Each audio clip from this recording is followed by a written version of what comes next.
வணக்கம். நம்ம வாழ்க்கையில பல சமயம் நம்ம தனியா இருக்கிற மாதிரியும், ஏதோ ஒரு குறை இருக்கிற மாதிரியும் ஃபீல் பண்ணுவோம், இல்லையா? ஆனா, சுவாமி சித்பவானந்தரோட ஞானம் இதுக்கு ரொம்ப அழகான ஒரு பதில கொடுக்குது. அதுதான் பூரணம், அதாவது முழுமை. ரொம்ப ஆழமான இந்த ஒரு விஷயத்தோட எளிமைய இன்னைக்கு நம்ம சேர்ந்து அலசி ஆராய போறோம். வாங்க இந்த பயணத்தை ஆரம்பிக்கலாம்.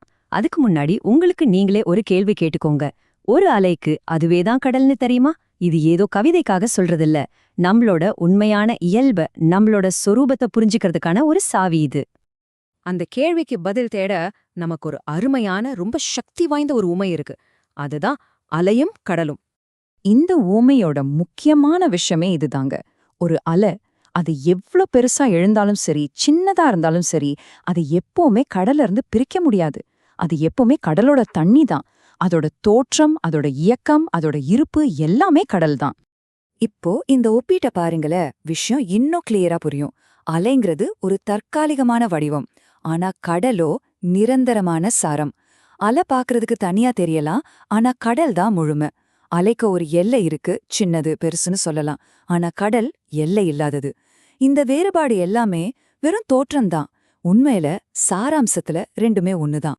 ஓகே, இப்போ இந்த அலைக்கடல் உவமையிலிருந்து பூரணம் அப்படிங்கிற அந்த ஆழமான கான்செப்ட்குள்ள போலாம் வாங்க. அதோட உண்மையான அர்த்தம் என்னன்னு பாப்போம். அப்போ பூரணம்னா என்ன? அது ஒரு கம்ப்ளீட்டான, உடைக்கவே முடியாத, எல்லையே இல்லாத ஒரு முழுமை. அதுல எந்த குறையும் கிடையாது, எந்த பிரிவும் கிடையாது. அதுதான் அதுதான் தெய்வீகமான உண்மை. இப்ப புரியுதா அந்த உவமை எதுக்குன்னு? எப்படி அலைக்கடலோட ஒரு வெளிப்பாடோ, அதே மாதிரிதான் ஒவ்வொரு தனிப்பட்ட ஆன்மாவும், அதாவது ஜீவன் கூட அந்த தெய்வீக முழுமையான பூரணத்தோட ஒரு வெளிப்பாடு தான். நாம பூரணத்தோட ஒரு துண்டு இல்லைங்க, நாமளே அந்த பூரணம். நாம வெறும் அலைகள் இல்ல, நாம தான் அந்த பெருங்கடல். கேக்குறதுக்கெல்லாம் நல்லா தான் இருக்கு. ஆனா இங்க ஒரு முக்கியமான கேள்வி வருது இல்லையா? நாம உண்மையிலேயே முழுமைனா அப்புறம் ஏன் இந்த தனிமை உணர்வு? இந்த மாய தோற்றத்துக்கு பின்னாடி என்ன இருக்குன்னு பாப்போம். இந்த கேள்வி நம்ம எல்லாருக்குள்ளேயுமே இருக்கிற ஒரு கேள்விதான்.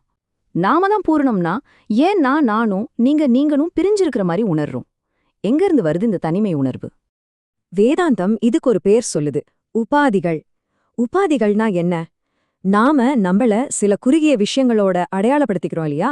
அதுதான் நம்ம உடம்பு, நம்ம எண்ணங்கள் மாதிரி. இந்த உபாதிகள் தான் அந்த பிரிவினைங்கிற மாயையை உருவாக்குது. இது பாருங்களேன், இன்னும் ஈஸியா புரியும். ஏன் உடம்பு, ஏன் பேரு, ஏன் யோசனைகள், ஏன் வெற்றி தோல்வி, ஏன் சொந்த பந்தம், இது எல்லாமே உபாதிகள் தான். எப்போ நாம நம்மள இதோட எல்லாம் சேர்த்து பார்க்க ஆரம்பிக்கிறோமோ, அப்போ நம்மளோட உண்மையான எல்லையில்லாத அந்த இயல்பை மறந்துடுறோம். இது எப்படி இருக்குன்னா, அலை தன்னை கடல்னு மறந்துட்டு தன்னோட உருவத்தை மட்டும் நான் நினைச்சுக்கிற மாதிரி இருக்கு. ஆனா சுவாமி சித்பவானந்தர் ரொம்ப அழகான ஒரு விஷயத்த நமக்கு ஞாபகப்படுத்துறாரு. இந்த மாதிரி கணக்கில்லாத வடிவங்கள், இந்த உபாதிகள் மத்தியிலையும் நாம அந்த பூரணத்துக்குள்ளதான் புதஞ்சு கிடக்கிறோம். அலை எப்பவுமே கடலுக்குள்ளதான் இருக்கு. அதே மாதிரி நாம அந்த முழுமைக்குள்ளதான் இருக்கோம். இந்த பிரிவினைகள் எல்லாமே மேலோட்டமானதுதான். சரி, அப்போ இந்த உபாதிகளை எல்லாம் தாண்டி நம்மளோட முழுமையை உணர்றதுக்கு என்ன வழி? இங்குதான் அருளோட புதுமைய பத்தி பார்க்க போறோம். தாயுமானவரோட வார்த்தைகள் மூலமா இதை உணர்ந்து பார்ப்போம். தாயுமானவரோட ஒரு பாட்ட இந்த முழு பயணத்தையுமே ரொம்ப அழகா சொல்லுது. தன்னை ஒரு சின்ன அணுவா நினைச்சுக்கிட்டு இருந்தன்னா எப்படி இறைவனோட அருளால அந்த எல்லையில்லாத முழுமையா மாறுச்சுன்னு அவர் விளக்குறாரு. இப்ப தாயுமானவரோட அந்த அற்புதமான வரிகளை கேளுங்க. அணு தன்னிற் சிறிய எனை தன் அருளால் போக்குவரவற்றிற்குன் சுத்த பூரணமாக்கினான் புதுமை கண் மின்னே. இந்த வரிகளோட அர்த்தம் என்ன தெரியுமா?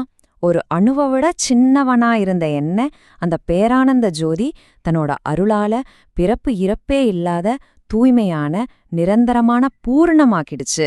இது எவ்வளோ பெரிய புதுமை பார்த்தாயா அப்படின்னு சொல்றாரு. இதுதாங்க அந்த மாற்றம். சின்ன நானுங்கிற எல்லையிலிருந்து எல்லையில்லாத பூர்ணமா மாறுற அந்த அதிசயம், அது அருளால மட்டும்தான் நடக்கும். ஆக இந்த முழு பேச்சோட இறுதியில உங்களுக்கான ஒரே ஒரு கேள்விதான். நீங்க உங்கள ஒரு தனி அலையா பாக்குறீங்களா, இல்ல அந்த எல்லையில்லாத கடலா உணர்றீங்களா? உங்களோட உண்மையான ஸ்வரூபம் என்ன? யோசிச்சு பாருங்க.